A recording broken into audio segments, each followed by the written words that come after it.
Hi friends. మీరు ఏదైనా కొత్త పని మొదలుపెట్టేటప్పుడు నీ వల్ల కాదు, ఇది ఇంకెవరూ చేయలేరు, నువ్వు ఓడిపోతావు అని అన్నారా? అయితే ఈ కథ మీకోసమే. మన జీవితంలో పైకి ఎదుగుతున్నప్పుడు మన కాళ్ళు లాగడానికి వందలాది మంది సిద్ధంగా ఉంటారు. కానీ ఒక చిన్న కప్ప ఒక అసాధ్యమైన పనిని ఎలా సాధ్యం చేసిందో తెలిస్తే మీరు ఆశ్చర్యపోతారు. ఆ కప్ప కథ గెలవడానికి కారణం దాని బలం కాదు, దానికున్న ఒక లోపం. అదేంటో ఈ వీడియోలో చూద్దాం. ఒకానొక సమయంలో ఒక అడవిలో ఉన్న కప్పలన్నీ కలిసి ఒక వింతైన పోటీని ఏర్పాటు చేసుకున్నాయి.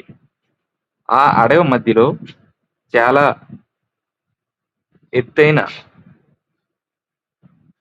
నునుపుగా ఉన్న ఒక పెద్ద ఇనుప స్తంభం ఉంది. పోటీ ఏంటంటే ఏ కప్ప అయితే ఆ స్తంభం పైకి ఎక్కుతుందో ఆ కప్పే విజేత. పోటీ మొదలైంది. వందలాది కప్పలు ఆ స్తంభాన్ని ఎక్కడానికి ప్రయత్నిస్తున్నాయి.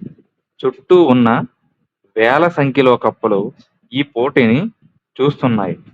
ఆ స్తంభం చాలా ఎత్తుగా, ఒడ్డుగా ఉండటంతో ఒక్కొక్కటిగా కప్పలు కింద పడిపోవడంతో మొదలుపెట్టాయి.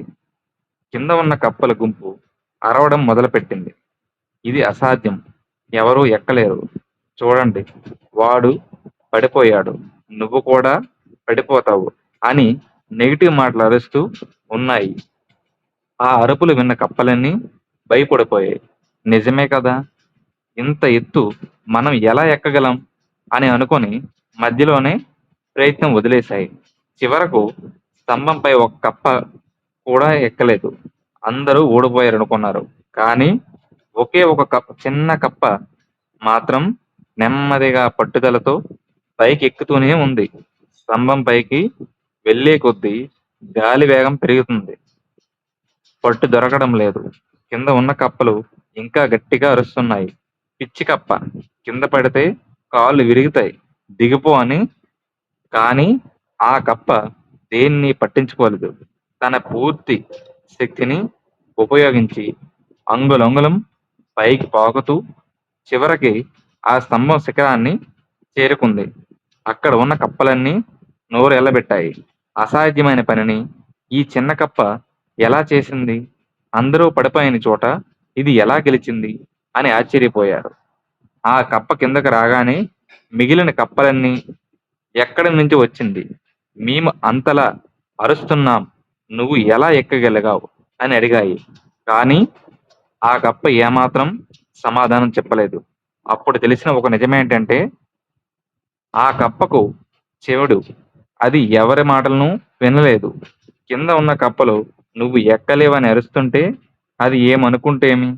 తన ప్రోత్సాహాన్ని నువ్వు చేయగలవు అని ఎంకరేజ్ చేస్తున్నారని భావించింది. అందుకే అది ఆత్మవిశ్వాసంతో గెలిచింది.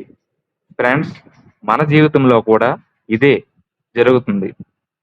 మనం ఏదైనా గొప్ప లక్ష్యాన్ని పెట్టుకున్నప్పుడు లోకం మనల్ని నెగిటివ్ మాటలతో కిందకి చూస్తుంది.